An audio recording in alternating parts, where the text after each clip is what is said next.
Brian Trascher. He's the United Cajun Navy Vice President. He's on the program now. Brian, how are you, sir? Oh, I'm just living the dream, GB. Living the dream. Are you still in North Carolina? I tell you what, since we last spoke, I've been back to Louisiana, to Florida, back to Louisiana, and about to go to North Carolina again. And, people see us online in different places, but just want everybody to know that we still have teams both in North Carolina and Florida. Just because I'm not there doesn't mean, they're not getting babysat if I'm not there, but that doesn't mean we don't have people there. Yeah, I was going to say they're pretty capable. I've seen members of your team. They're pretty darn capable. So tell me about this militia that FEMA is talking about. Well, it turns out it was like the worst militia ever because it was just one guy who went on, and I believe this is the correct story. He went on TikTok and was showing videos of federal employees and federal vehicles going around, I guess, near his property or near where he lives.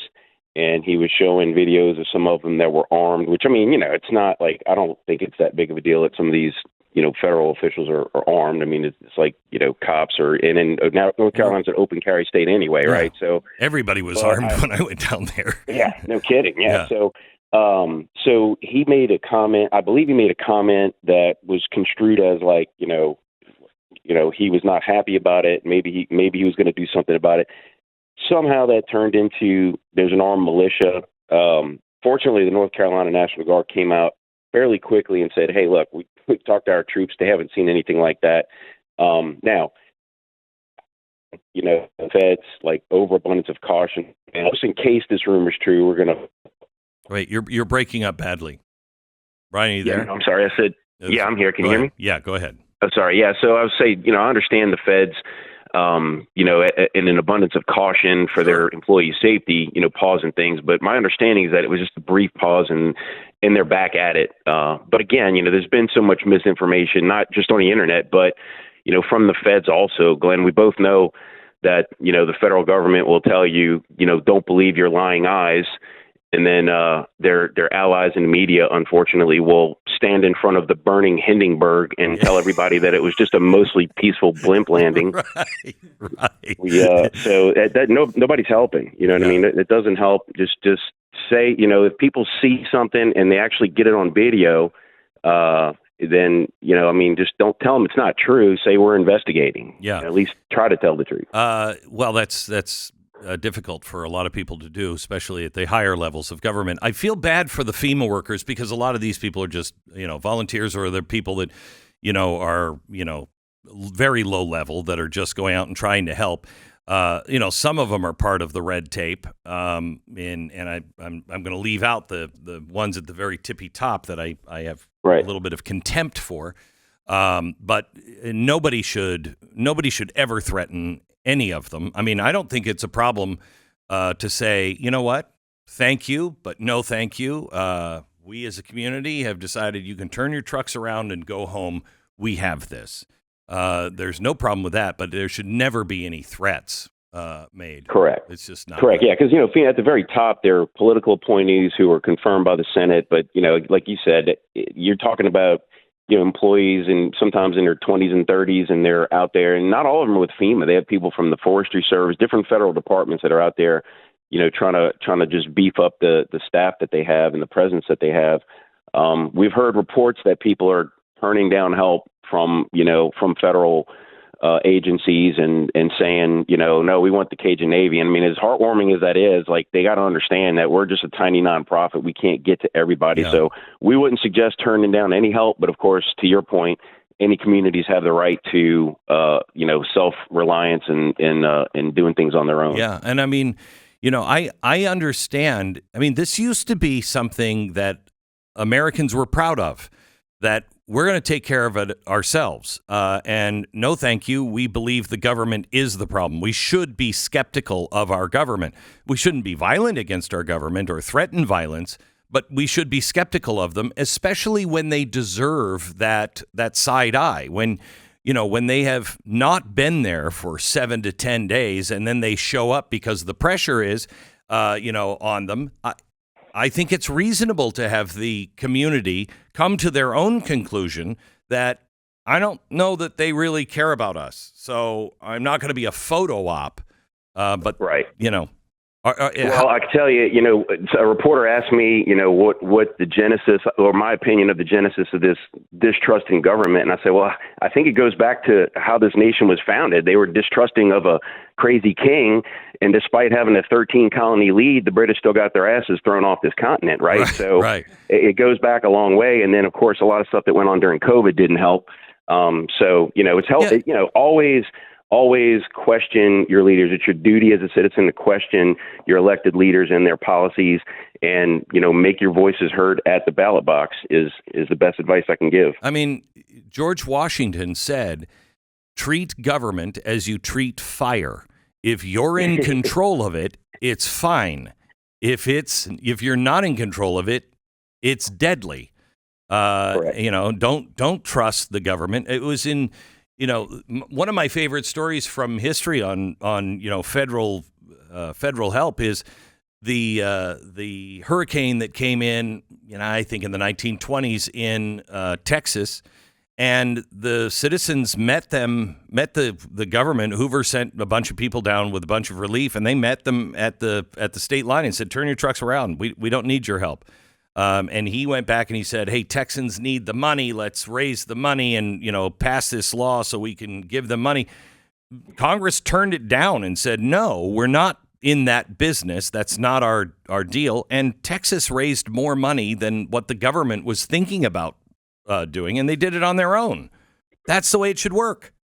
Yeah, and look, I'll point you to a situation closer to home here. 1815, a fleet of British man of war showed up in Lake Borgne, just north of New Orleans. Louisiana wasn't a state yet.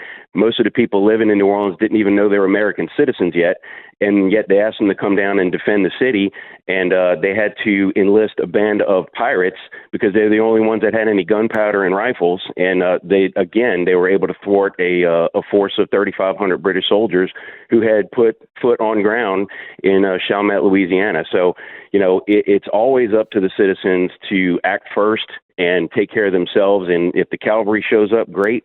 But if it never does, you got to always assume that it won't. So what are the lessons that we should be pulling out of this whole situation, Brian? Well, first of all, always, I was listening to I hear your ad all the time about My Patriot Supply. We might need to get linked up with those guys, but it's not a bad idea to have at least a few weeks or a month's worth of food that's, that'll stay good. Just store it somewhere because you never know when something like this is going to happen to you.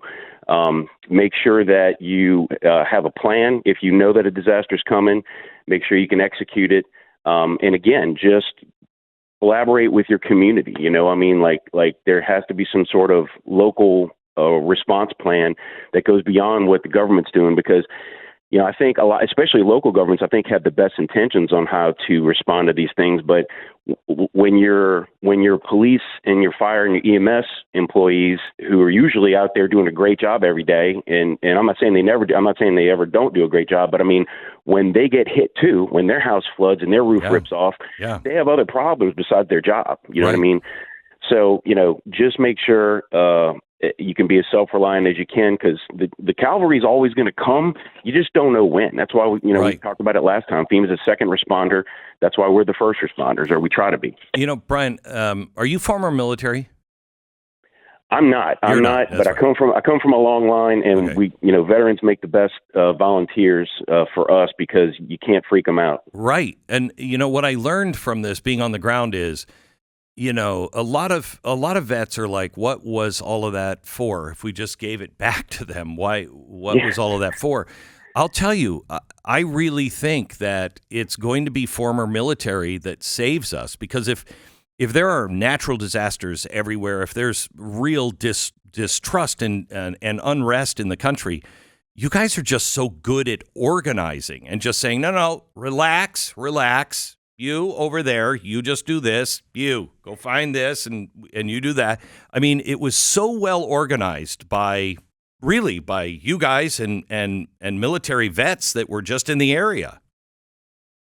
Yeah, and I love the saying, the most powerful thing a man can carry into combat is a purpose. And Yeah. you can't just be aimlessly going out shooting at things. But we just had this morning, there's an area in Florida that some FEMA representatives called and asked if we could. They knew we had some supplies delivered in the area. They asked if we could send some down. I said sure. FEMA don't have to confiscate nothing from us. We'll give it to them. You know what I mean? It's all donated to us. It's not ours. We're supposed to give it to people that need it.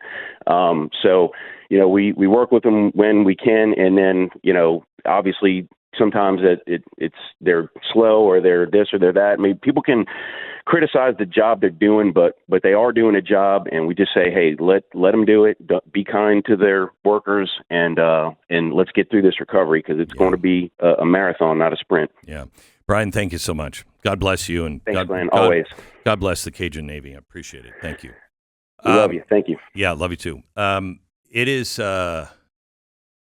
it's a remarkable and really, really good thing that we're seeing from volunteers. And as he said, maybe we should get together with the My Patriot Supply people. We're already on that.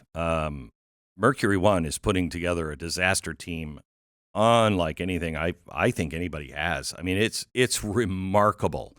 The team that we're going to have for the next disaster, because we've been slowly finding them, and we just work together so well. We don't get into their business, they don't get into our business, and if they are clean and efficient, we help them. And so we thank you for everything you've done for Mercury One at mercury1.org.